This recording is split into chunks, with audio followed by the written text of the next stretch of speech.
centre, un peu de droite, beaucoup de rien du tout, et le Rassemblement de la droite. Vous avez compris que moi, c'est le deuxième. Mais c'est pas ses convictions, mais c'est quoi ses convictions ? Comment vous dire ? Aujourd'hui, moi je sens une vraie colère monter chez les électeurs de droite. Pourquoi ? Parce qu'aujourd'hui, la France, elle penche à droite. Qu'on le veuille ou non, la droite, c'est la première force politique locale. On a gagné 56% des villes de plus de 9000 habitants. Et aujourd'hui, on nous dit, en gros, vous êtes électeur de droite, vous avez le choix ou entre le centre ou entre le Rassemblement national. Mais moi, je regrette. Au milieu, il y a un espace qui s'appelle la droite. Et un électeur de droite, par définition, il veut toujours voter à droite. C'est-à-dire qu'il n'a ni confiance dans les élites publiques. Pourquoi est-ce que Gabriel Attal et Édouard Philippe, eux, vont se décider en février 2027 et nous, on devrait se retirer dès juin 2026 ? Bon, comment vous expliquez la stratégie ? C'est quoi la stratégie de Laurent Wauquiez ? Le problème de Laurent Wauquiez, c'est qu'aujourd'hui, il s'est mis en tête qu'il doit être celui qui va... faire le grand rassemblement de la droite. Et que l'enjeu pour nous, c'est la qualification au second tour. Et que dans l'état actuel des choses, il considère que Bruno Retailleau, même s'il a dit qu'il était légitime, n'atteint pas encore les 10%. Mais la campagne n'a pas commencé. Laissons à Bruno Retailleau le soin de tracer son chemin. Il n'y a pas une autre stratégie. J'ai du mal à décoder. Le problème de Laurent Wauquiez, c'est Laurent Wauquiez. C'est personnel, non ? Bon, oui, d'abord, est-ce qu'il se haïsse ? Il a laminé, ça la supporte. Ça, c'est vrai, mais... Il a pris quand même 75-25. Moi, ça me fait de la peine pour les électeurs de droite, parce qu'aujourd'hui, quand on voit l'état de la France, qui est à la croisée des chemins, quand on voit le mur de la dette, 3500 milliards de dettes... Qu'est-ce qu'il doit faire, Bruno Retailleau ? Vous ne trouvez pas que ces batailles d'ego, elles sont déplacées ? Qu'est-ce qu'il doit faire, Bruno Retailleau ? Il doit l'exclure ? Il doit lui dire « je te vire » ?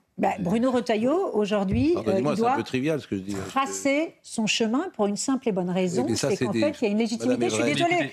Est-ce qu'il doit le virer ou pas ? Soyez aussi... En fait, la politique meurt parce que... Moi, je passe mon temps à interroger des gens en politique qui ne disent pas clairement les choses. Bon, alors attendez, moi, je vais vous dire quelque chose. Est-ce qu'il doit virer Laurent Wauquiez. Donc allons-y, virons tout le monde et on se retrouve entre nous et on se tape sur le ventre en disant regardez, on est entre nous. Mais pas virons tout le monde, il veut aller travailler avec quelqu'un qui est son concurrent. Vous pensez qu'aujourd'hui, la droite est dans une forme olympique ? Non, mais c'est pas je le dis problème. qu'on est la première partie, la première force politique locale, mais si on commence à exclure chacun, Jean-François Copé, Laurent Wauquiez, moi je suis désolée, mais on reste entre nous et on reste à combien ? Vous êtes mûr pour aller avec Édouard Philippe ? Non, moi je vais vous dire quelque chose. Vous êtes mûr pour aller. Bien sûr, mais c'est évidemment. Je suis juste lucide aujourd'hui sur l'état de la droite. Tout le monde tire contre son camp. Voilà, c'est ça. Mais enfin, c'est un truc de dingue. Si tu es LR, ce que dit...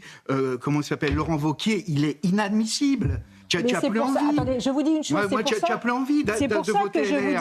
Parce que tu te dis, mais oui, ils sont capables de ça. C'est d'autant plus inadmissible, comme je vous le disais, il y a une clause de revoyure entre Gabriel Attal et Édouard Philippe pour février 2027, et nous, on nous dit, vous devez vous retirer dès maintenant. Donc, les électeurs sont en colère, d'autant que le projet de Bruno Retailleau, il est clairement de rompre avec les principaux angles morts du macronisme, que sont le déficit, la réduction de la dépense publique. Mais j'entends bien, mais ceux qui ne sont pas d'accord avec cette ligne, qu'est-ce qu'ils font au LR ? Vous avez parlé de Jean-François Copé, ils ont le droit d'ailleurs, mais qu'est-ce qu'ils font au LR s'ils ne sont pas d'accord avec cette ligne ? C'est-à-dire que le meilleur ennemi de la droite, ça a toujours été elle-même. C'est-à-dire que dès qu'une tête émerge, il faut lui couper la tête. Et c'est non, ça c'est pas vrai.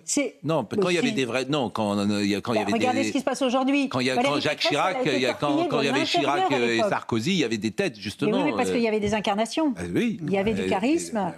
Et qu'aujourd'hui, on manque de solides incarnations, qui fait que du coup, on est fracturé aujourd'hui.